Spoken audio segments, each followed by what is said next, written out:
జై భీమ్ సోదరులారా, నేను మీ కార్య వినయ్ ప్రకాష్ మాట్లాడుతూ ఉన్నాను. మాట్లాడితే మీనింగ్ ఉండాలి. మనం ఎవడమైనా సరే ఈ ప్రపంచంలో మనిషి పుట్టి అన్నం తింటున్న ఎవడైనా సరే మాట్లాడితే మీనింగ్ ఉండాలి. ఛాలెంజ్ చేస్తే దాని మీద నిలబడాలి.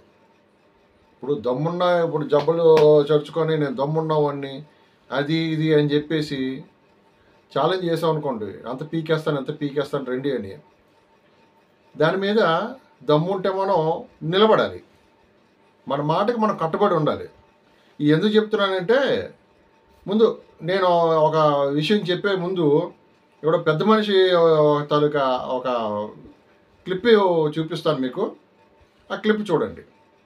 ఆ పెద్ద మనిషి అదే మందకృష్ణ, ఆయన ఈ మధ్య ఒక ఛాలెంజ్ చేశాడు. ఆ క్లిప్ చూడండి. ఆ క్లిప్ చూసిన తర్వాత మనం మాట్లాడుకుందాం. మాలలందరూ కాదు, మాలల్లో ఎదిగిన మేధావులందరూ చెప్తున్నా 100% కట్టుబడి ఉంటే మేధావులు రమ్మని చర్చకు. మాలల్లో 99% ఎదిగిన మేధావులను చెప్పబడుతున్నారు కదా, ఎందుకు మూలకు కూర్చున్నారు? ఎందుకు మౌనంగా ఉన్నారు? ఎందుకు ముసుగులో గుద్దులాటలాగా ఇంటర్నల్గా మీటింగ్లు పెట్టుకుంటున్నారు? ఓపెన్గా రా, ఎస్ ఆర్ నో. కోడిగుడ్డు మీద ఈకలు లెక్క పెట్టే ప్రయత్నం ఎందుకు చేస్తున్నారు? సమస్య పరిష్కారానికి అనుకూలమైతే అనుకూలం మాట్లాడు, వ్యతిరేకమైతే వ్యతిరేకంగా డైరెక్ట్ రోడ్డు మీదకి రా. ఇంటర్నల్ మీటింగ్లు ఎందుకు? ఇంటర్నల్గా ప్రోత్సహించడాలు ఎందుకు? బయటికి రా.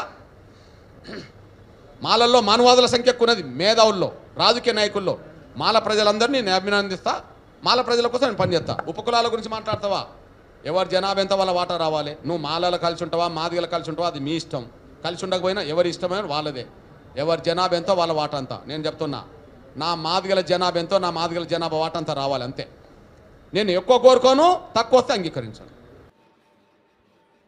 చూశారు కదా, మాల మేధావుల్ని చర్చకి ఛాలెంజ్ చేసి తొడగొట్టి దమ్ముంటే రమ్మన్న స్థాయిలో మాట్లాడాడు.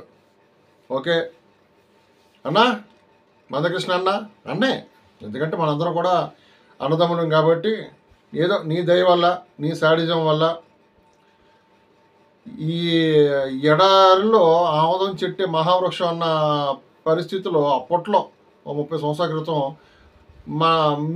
మా దాయాదులు, మాదిగ సోదరులకి సరైన నాయకుడు లేకపోవడం వల్ల, నేనున్నాను అంటూ నువ్వు రావడం వల్ల ఎడారిలో ఆమోదం చెట్లాగా నువ్వే నాయకుడు అయిపోయావో, వేరే వాడిని ఎదగనివ్వలేదు. అది పక్కన పెట్టేస్తే మనందరం కూడా ఆ దాయాదులం కాబట్టి, మందకృష్ణ అన్న, మీరు ఛాలెంజ్ చేశారు కదా మాల మేధావులతోనే చర్చకి నేను రెడీ అని.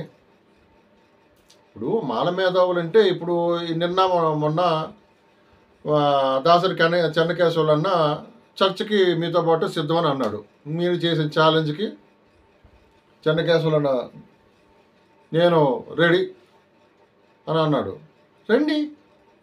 ఎందుకంటే ఇప్పుడు మీరు 30 సంవత్సరాలు ఉద్యమం చేసినా, గతంలో ఏం చేసినా, ఉద్యమం పేరు చెప్పి 4 డబ్బులు సంపాదించుకున్నా కూడా మీకన్నా చదువు పరంగా కానీ వేరే పరంగా కానీ, ఇప్పుడు చెన్నకేశవులు గారు, దాసరి చెన్నకేశవులు అన్న ఒక రాజ్యాంగాన్ని అనువదించి పబ్లిష్ చేసి ఒక పుస్తక రూపంలో ఇంటింటిగా రాజ్యాంగం ఉండాలని చేశాడంటే కాస్త కోస్తా ఆయన నాలెడ్జ్ ఉన్నట్టే కదా. సో ఆయన కూడా మేధావి కిందే కదా లెక్క వస్తాడు. రండి, ఛాలెంజ్ చేయండి. మీ ఛాలెంజ్కి ఆయనతో మీరు చర్చకి రండి. సరే, మీరు మహామేధావి, చెన్నకేశవులు గారు మీకు సరిపడరు, ఒప్పుకుందాం. Okay, right. సరే, అయితే మరి ఐఆర్ఎస్ చదువుకున్న మా ఉప్పులేటి దేవిప్రసాద్ అన్న ఉన్నాడు కదా, ఐఏఎస్, ఐపీఎస్, ఐఆర్ఎస్ ఇవన్నీ కూడా సివిల్ సర్వీసెస్ కింద వస్తాయి కదా. ఒక ప్రభుత్వంలో ఒక పెద్ద స్థాయి ఉద్యోగం చేసి ఒక హయ్యెస్ట్ ఆఫీసర్ పొజిషన్లో ఆయన రిటైర్ అయిపోయిన వ్యక్తి ఉన్నారు కదా. మీకన్నా ఒక 10 రెట్లు బాగా చదువుకున్న వ్యక్తే కదా ఉప్పులేటి దేవిప్రసాద్ అన్న. ఆయనతో మీరు పోటీకి చర్చకి సిద్ధమా? ఆయన కూడా మేధావే కదా. మీ దృష్టిలో ఆయన కూడా మేధావి కదా? అంటే ఒక రాజ్యాంగాన్ని తర్జుమా చేసి తీసుకొచ్చి ఉద్యమాలు చేస్తున్న దాసరి చెన్నకేశవులు గారు మీ దృష్టిలో మేధావి కాకపోతే, ఐఆర్ఎస్ ఆఫీసర్ అయిన ఉప్పులేటి దేవిప్రసాద్ అన్న కూడా మీకు మీ దృష్టిలో మేధావి కాకపోతే, సరే మా జాడ శ్రవణ్ కుమార్ గారు ఉన్నారు కదా, జడ శ్రవణ్ కుమార్ మాజీ న్యాయమూర్తి, ప్రస్తుతం హైకోర్టులో లీడింగ్ అడ్వకేటు. ఆయనతో చర్చకు రెడీ ఉంటారా? మీరు వస్తారా? ఏ సబ్జెక్ట్ మాట్లాడద్దు, మీరు ఏ సబ్జెక్టు మాట్లాడద్దు, కేవలం ఈ రిజర్వేషన్కి సంబంధించిన విషయం మాట్లాడండి. ఈ కోర్టు తనకు జడ్జిమెంట్ అండి స్వామి, జడ్జిమెంట్ కాదు, సుప్రీంకోర్టు ఇంకా జడ్జిమెంట్ ఇవ్వలేదు. మీకు అందరూ కొంచెం డైవర్షన్ అవుతుందేమో, నాకు తెలియక అర్థం అవ్వట్లేదు, మైండ్ డిస్టర్బ్ చేస్తున్నట్టు ఉంది. ఒక సూచన చేశారు అంతే తప్ప ఫైనల్ జడ్జిమెంట్ ఇంకా రాలేదు. కాబట్టి దాని మీద చర్చకి శ్రవణ్ కుమార్ గారు వస్తారు. మీకు సిద్ధమా? అసలు ఇవన్నీ ఎందుకనన్నా మందకృష్ణ అన్న, మామూలుగా మీతో చర్చకి అంటే సామాన్యమైన ఒక మాల జాతిలో ఉన్న ఆ మాత్రం చదువుకున్న ఒక డిగ్రీ వరకు చదువుకున్న ఒకటి చాలు మాకు, మీతో చర్చకి. మీరేదో మహా మేధావులే మీ మట్టు మీరు ఫీల్ అయిపోయి మనువాదులని అదని అన్న, మీకన్నా పెద్ద మనువాది ఎవరున్నారన్నా మందకృష్ణ అన్న? మీకన్నా పెద్ద మనువాది ఎవరున్నారన్నా? అందరినీ అనుకొని ఇప్పుడు మీకు ఏదో సాగుతూ ఉంది ప్రస్తుతానికి అన్న. మీకు తెలీదా బీజేపీ తాలూకా పరిస్థితి? వాడుకున్న ఇప్పుడు బలిచ్చే మేకని ఇప్పుడు డప్పులు కొట్టుకొని మన తెలంగాణ ఎలా తీసుకెళ్తారు తెలుసు కదన్నా. బలిచ్చేటప్పుడు ఓ పసుపు రాస్తాము, కుంకుమ పెడతారు, తిండి పెడతారు, ఏ పెట్టి అడవాడు చేసి డప్పులు కొట్టి బలి తీసుకెళ్తారు కదా, మేపుతారు, బాగా పీకల దాకా మేపుతారు అన్న. మీ పరిస్థితి అదే, మీకు అర్థం అవ్వట్లేదన్నా. మీరు ఏదో అయిపోయింది అనుకుంటున్నారు. ఏం కాదు, బలిచ్చే ఒక గొర్రెలాగా మిమ్మల్ని ఉన్నారు. ఏ రోజైనా ఆయన తొక్కొచ్చి మిమ్మల్ని, మీకు అర్థమైందా? సో అవన్నీ పక్కన పెడితే మాల మేధావులు, అసలు మీ దృష్టిలో మాల మేధావులు అంటే ఎవరన్నా? ఎవరు మందకృష్ణ అన్న? మీరైతే మేధావి కాదు, మీకు ఏమంటారు స్వయం ప్రకట మేధావులు మీరు అందరూ కూడా. మా మాల జాతిలో అద్భుతమైన మేధావులు ఉన్నారు, అద్భుతమైన చదవర్లు ఉన్నారు. కాబట్టి మీరు కానీ మీ మాట మీద నిలబడి చర్చకి మీరు సిద్ధం అంటే, ఒక జర్నలిస్ట్గా, ఒక బాబాసాహెబ్ అంబేద్కర్ సినిమా తీసిన ఒక నిర్మాతగా నేను ఈ చర్చకి అన్ని విధాలా ఏర్పాటు చేస్తానన్నా. ఎక్కడో వద్దు, హైదరాబాదులోనే, మీరు ఉన్న ఏరియాలోనే, సికింద్రాబాదా లేకపోతే హైదరాబాద్ ప్రెస్ క్లబ్బా లేకపోతే జిమ్ఖానా క్లబ్, ఇంకెక్కడంటే మీరు ఇష్టం, ఎక్కడైనా హైదరాబాద్లో మీరు చెప్పిన ప్రాంతానికి, మీరు చెప్పిన ప్లేస్కి, మీరు చెప్పిన డేట్కి నేను ఆ హాల్ బుక్ చేస్తాను, మొత్తం అన్నీ నేను చూసుకుంటానన్నా. కార్యమణి ప్రకాష్ అని నేను, మీరు రెండన్నా. వేరే సబ్జెక్టు డీవియేషన్ లేకుండా కేవలం ఈ వర్గీకరణకు సంబంధించిన ఈ వాటాలకు సంబంధించి మీరు ఏదో చెప్తున్నారు కదా, నా జాతికి అదిగా వాటాల గురించి మాట్లాడుకుందాం, కోర్టు ఆర్డర్ గురించి మాట్లాడుకుందాం.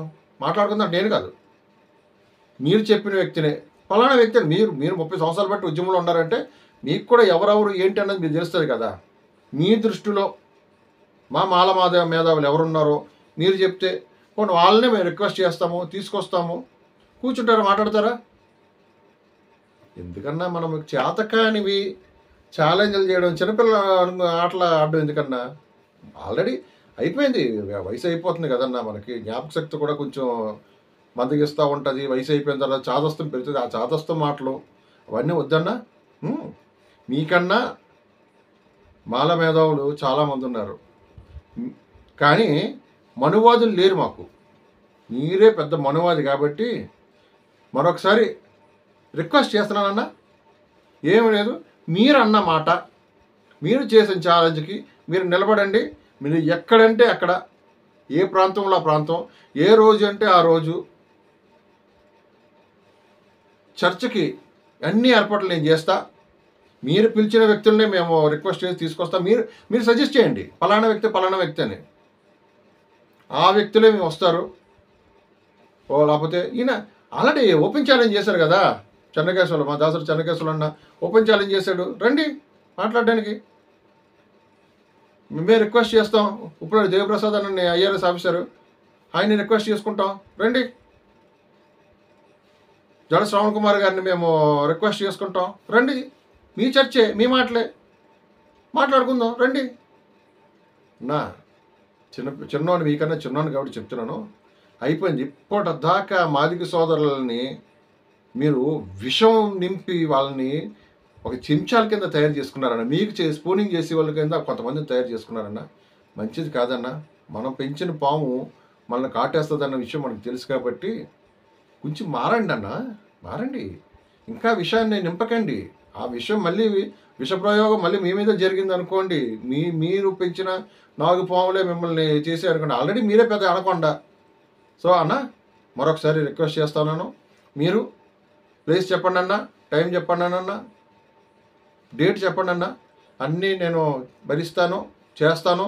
ఎక్కడ కూర్చుందాం అంటే అక్కడ మీరు ఎవరిని పిలిస్తే మాధవల్ని మేము పిలుస్తామన్నా. మీ మాట మీద మీరు దయచేసి నిలబడన్నా, మీ ఛాలెంజ్ మీద మీరు నిలబడండి అన్న. జై భీమ్ అన్న, మీ కార్యం వినయ్ ప్రకాశన్ అన్న.